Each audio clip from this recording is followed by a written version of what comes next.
Hi friends.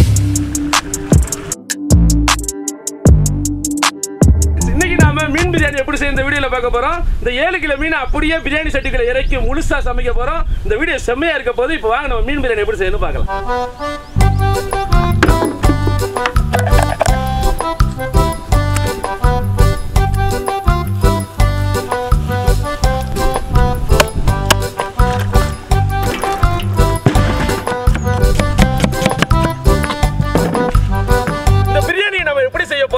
முதல்ல மீன் மசாலாவை ready பண்ணி அதை அப்படியே எடுத்து வச்சு தண்ணியை எடை கட்டி கடைசியா மீனை தம்முல போட்டு வேக வைக்க போறோம். இந்த பிரியாணி அட்டகாசமா இருக்கும். இப்போ வாங்க நம்ம ஸ்டெப் பை ஸ்டெப் எப்படின்றத பார்க்கலாம். முதல்ல 4 கிலோ பாஸ்மதி அரிசியை நம்ம சட்டியை ஏத்துறதுக்கு முன்னாடி ஒரு 3 தடவை நல்லா அலசி அப்புறம் தண்ணி ஊற்றி ஊற வச்சுக்கலாம். இப்போ பிரியாணிக்கு பாத்திரத்தை வச்சுக்கலாம். நாம எப்பவும் யூஸ் பண்ற அலையாத்தி மரச்சக்கில் ஆட்டின சுத்தமான கடலை எண்ணெய் ஒரு 600 ml, தேங்காய் எண்ணெய் ஒரு 200 ml, மொத்தமா ஒரு 800 ml ஊற்றிக்கலாம்.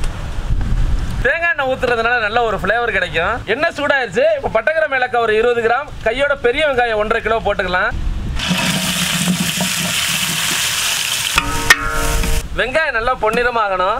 வெங்காயம் கண்டிப்பா பொன்னிறமாகணும். அப்பதான் பிரியாணியோட டேஸ்ட் கிடைக்கும். அதே மாதிரி நாங்க இன்னைக்கு 4 கிலோ அரிசி 7 கிலோ மீன்ல தான் பிரியாணி செய்யறோம். நீங்க 4 கிலோ அரிசி 4 கிலோ மீன் போட்டுக்கங்க, அதுவே போதுமானது. இப்போ வெங்காயம் எப்படி இருக்குங்கிறத பார்க்கலாம். வெங்காயம் இந்த மாதிரி பொன்னிறமாகணும். இப்போ 8 பச்சை மிளகா, 40 கிராம் மிளகாத்தூள் போட்டுக்கலாம். அடுத்து 800 கிராம் தக்காளி, 800 கிராம் இஞ்சி பூண்டு பேஸ்ட், கையோட தேவையான உப்பு. இப்போ எல்லாத்தையும் கிளறி ஒரு நிமிஷம் வதக்கிக்கலாம். தக்காளி இஞ்சி பூண்டு ஓரளவு வதங்கினா போதும். இப்போ தயிர் 800 ml, பிரியாணி மசாலா 100 கிராம் போட்டுக்கலாம். இப்போ காக்கட்டு மல்லித்தலை, காக்கட்டு புதினா. மசாலா அடி பிடிக்காம இருக்க அளவு தண்ணி எடுத்து வச்சிருக்கோம், அதுல இருந்து கொஞ்சம் ஊத்திக்கலாம். நாங்க இன்னைக்கு பிரியாணியை தம் பிரியாணி ஸ்டைல்ல தான் செய்யறோம். அதுக்கு நம்ம அளவு தண்ணியை எடுத்து வச்சுக்கணும். அதாவது அரிசி நீங்க எந்த பாத்திரத்தில் அளக்குறீங்களோ அதுல 2 மடங்கு தண்ணியை ஊத்திக்கணும். மீன் அப்படியே மசாலாக்குள்ள இறக்கி ஒரு 2 நிமிஷம் வேக வச்சு எடுத்துக்கலாம்.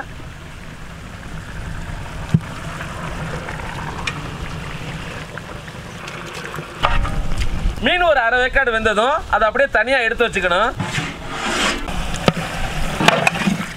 2 நிமிஷம் ஆயிடுச்சு. மீன் அரைப்பதம் வந்துருச்சு. இப்போ நம்ம எடுத்துடலாம்.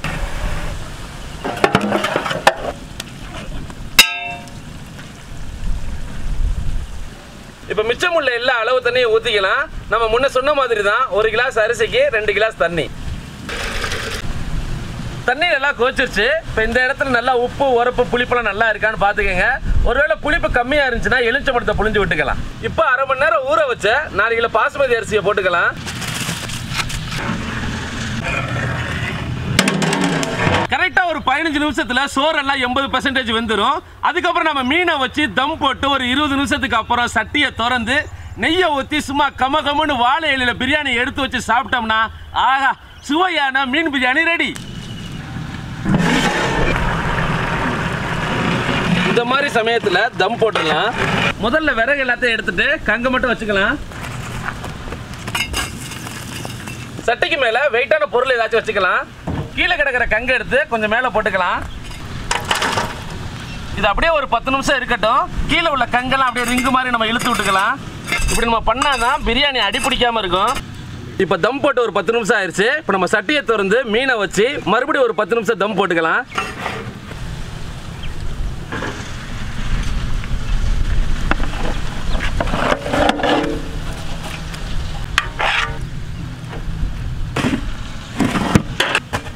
கீழே கங்கெல்லாம் சுத்தமா எடுத்துடலாம். 10 நிமிஷம் ஆயிடுச்சு. இப்போ பிரியாணி எல்லாம் ரெடி.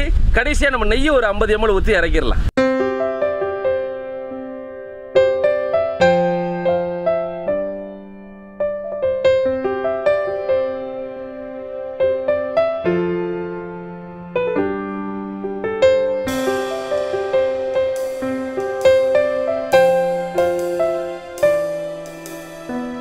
முழு மீன் பிரியாணி ரெடி ஆயிடுச்சு. வாங்க நம்ம டேஸ்ட் பண்ணலாம்.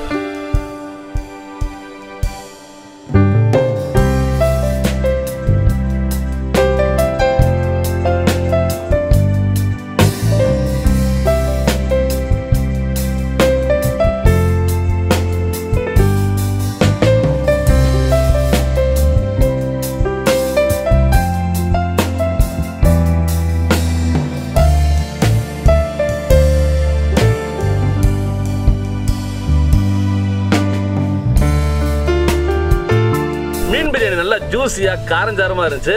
நீங்களும் இதே மாதிரி உங்கள் வீட்டில் செஞ்சு பாருங்கள், ரொம்பவே சூப்பராக இருக்கும். இந்த வீடியோ உங்களுக்கு பிடிச்சதா லைக் பண்ணுங்கள், ஃப்ரெண்டு கூட ஷேர் பண்ணுங்கள், மறக்காம பேஜை ஃபாலோ பண்ணுங்கள். இன்னும் அடுத்த நல்ல வீடியோட சந்திப்போம். பாய்.